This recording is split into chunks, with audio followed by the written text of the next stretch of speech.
Every tradition that believed in reincarnation sold it to you as a second chance. The Gnostics read the same mechanism and called it a trap. That inversion is not a modern reinterpretation. It is written explicitly in texts recovered from Nag Hammadi, buried in the 4th century and unread for over 1,600 years.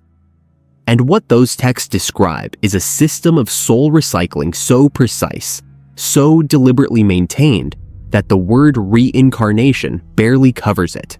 The Gnostic term is more accurate. The archons do not offer your soul another life. They confiscate it. To understand what that means, you need to know what the Apocryphon of John says happens at the moment of death. And the Apocryphon of John is not a minor text. It is one of the most complete Sethian cosmological documents in the Nag Hammadi collection, preserved in Codex II, and it contains what is presented as a direct teaching from the risen Christ to his disciple John on the architecture of the soul's imprisonment. The text states this plainly. After death, the soul that has not received gnosis is approached by a counterfeit spirit, a presence fabricated by the archons, that fills the soul with false memories of pleasure and longing. Not punishment, not judgment, pleasure. The soul is made to desire return. It is seduced back into matter by an experience engineered to feel like its own appetite. And then it forgets again. And it returns. And the cycle continues. The Sethian tradition, which produced the Apocryphon of John, was remarkably specific about the mechanics of this. The 7 archons, planetary rulers corresponding to what ancient cosmology understood as the 7 planetary spheres, each implant a specific quality into the soul as it descends into a new body. Anger, desire, ignorance, envy, fear. The names vary slightly across texts, but the structure is consistent. The soul arrives in matter already loaded with the archontic residue of its previous passage.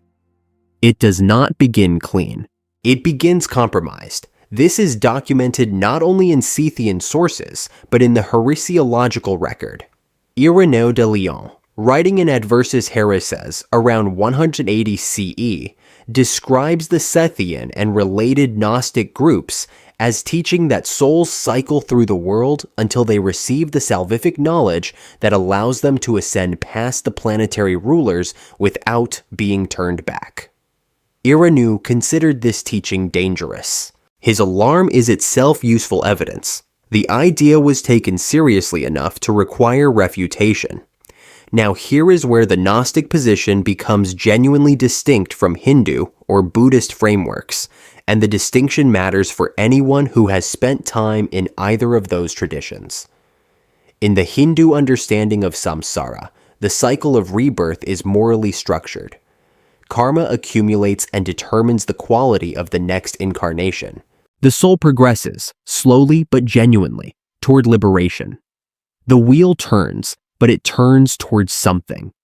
In Buddhist thought, the cycle is also escapable through the dissolution of craving and ignorance, and liberation, nirvana, is available within the framework of the cosmic order as it stands.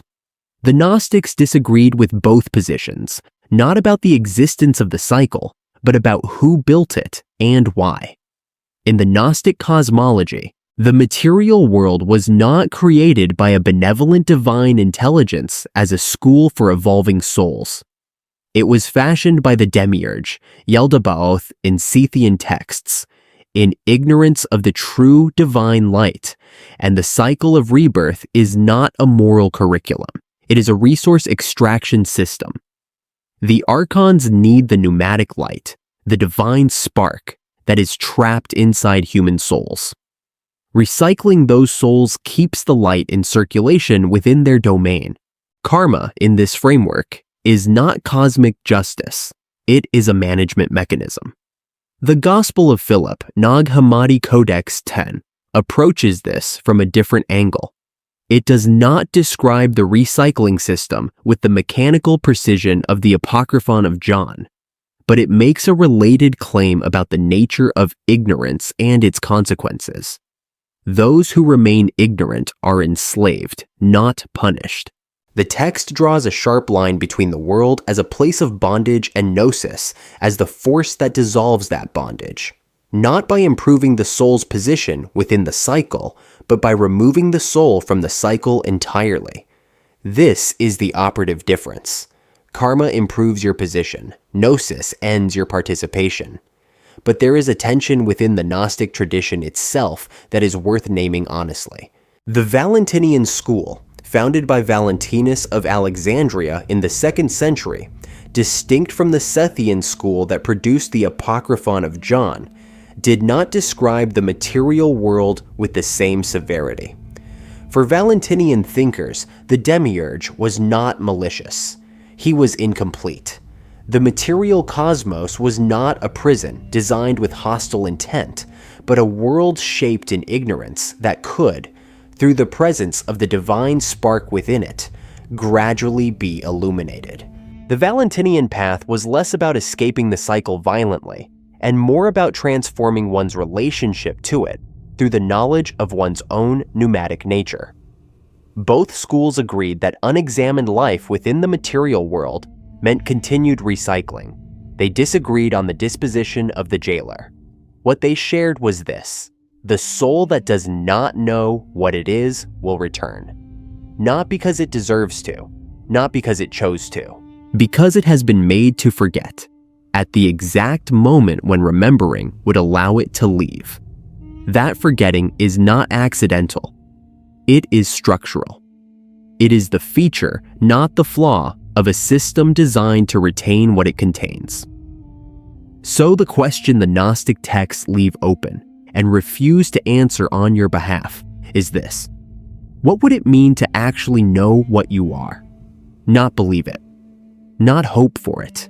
Know it with the same certainty that the being of light in near-death accounts communicates without words. The same certainty that the Apocryphon of John says is sufficient to dissolve every archontic claim on the soul at the moment of passage. The texts were buried. The knowledge was not destroyed. It was waiting for the one who was ready to stop consenting to the cycle without having been asked. If this cracked something open, share it with someone who feels the weight of returning to the same patterns without knowing why. Like this, if you want to go deeper into what the texts actually say about the escape. And subscribe, because we are only at the edge of what these documents contain.